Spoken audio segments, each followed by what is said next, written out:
semua, berjumpa lagi pada video pembelajaran materi struktur jaringan hewan yang keempat. Di video keempat ini, kalian akan mempelajari mengenai jaringan saraf dan organ pada hewan. Simak sampai akhir ya. Kita mulai dari pengertian jaringan saraf. Jadi, jaringan saraf merupakan jaringan yang memiliki kemampuan untuk bereaksi terhadap rangsangan dan memberikan impuls ke organ tubuh sebagai respon dari rangsangan tersebut. Misalnya saja nih, saat tangan kita tidak sengaja menyentuh panci panas, tangan kita akan segera menjauh dari panci, bukan? Gerakan tersebut itu muncul karena kerja dari jaringan saraf yang memberitahu tangan untuk segera menjauh dari panci sebagai respon dari rangsangan panasnya panci. Kemudian berikutnya kita bahas fungsi jaringan saraf. Nah, dari penjelasan sebelumnya tadi maka bisa diketahui bahwa jaringan saraf itu berfungsi untuk menerima rangsangan, menghantarkan rangsangan ke sistem saraf pusat, dan memberikan impuls ke organ tubuh sebagai respon dari rangsangan tersebut. Coba saja jika tangan kita kena panci panas dan tidak ada jaringan saraf, pasti tangan kita sudah terluka parah, bukan? Baik, kemudian kita bahas ciri khusus jaringan saraf. Jaringan saraf terdiri atas sel-sel neuron dengan ciri khusus yaitu mempunyai juluran sitoplasma yang panjang. Pada sistem saraf pusat, selain disusun oleh neuron, jaringan saraf ini juga disusun oleh neuroglia. Kemudian berikutnya kita bahas struktur sel saraf atau neuron. Bagian yang pertama yaitu dendrit, merupakan kumpulan serabut sitoplasma. Dendrit berfungsi menerima dan membawa rangsangan menuju ke badan sel. Kemudian yang kedua, badan sel ini mengandung nukleus. Setiap rangsangan yang dibawa dendrit menuju badan sel akan diproses menjadi impuls yang akan dihantarkan oleh akson. Kemudian akson ini pada ketiga yaitu akson, yaitu merupakan serabut sitoplasma tunggal yang berfungsi membawa impuls meninggalkan badan sel dan dihantarkan ke sel saraf neuron berikutnya.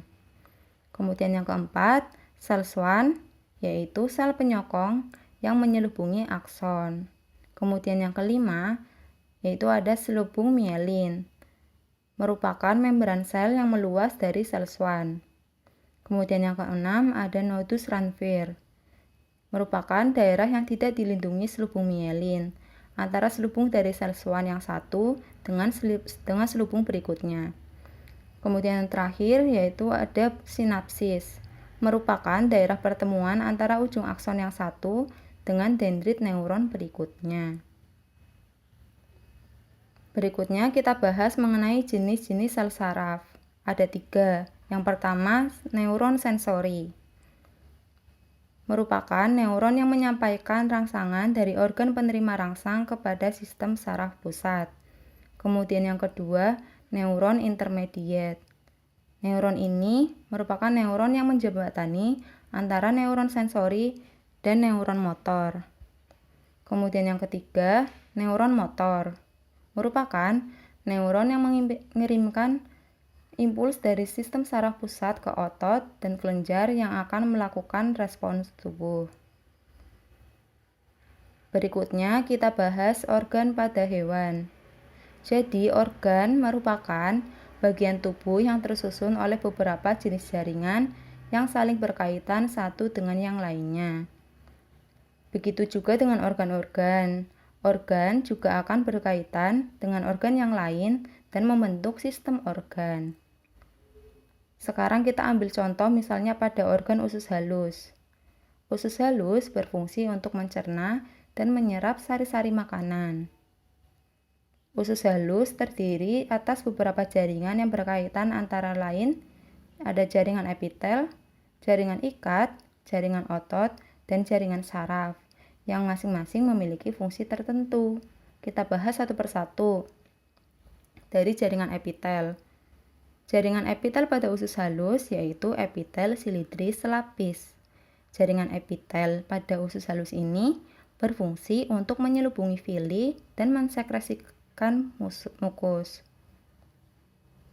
Kemudian yang kedua, jaringan ikat dan jaringan epitel yang membentuk pembuluh darah akan berfungsi mengangkut sari-sari makanan. Jaringan ikat yang terdapat pada usus halus yaitu jaringan darah dan jaringan ikat longgar. Kemudian yang ketiga, ada jaringan otot. Jaringan otot pada organ usus halus berfungsi melakukan gerakan peristaltik di bawah rangsangan saraf autonom. Jenis jaringan otot yang terdapat pada usus halus adalah jaringan otot polos, karena sistem kerjanya yang tidak sadar atau involuntir. Kemudian, ada jaringan saraf pada organ usus halus, memiliki fungsi untuk mengorganisir kerja jaringan epitel, jaringan ikat, dan jaringan otot. Jaringan saraf pada organ usus halus terdiri dari sel-sel neuron untuk mengkoordinasi kerja dari jaringan-jaringan lain pada organ usus halus. Baik, sekian materi jaringan hewan.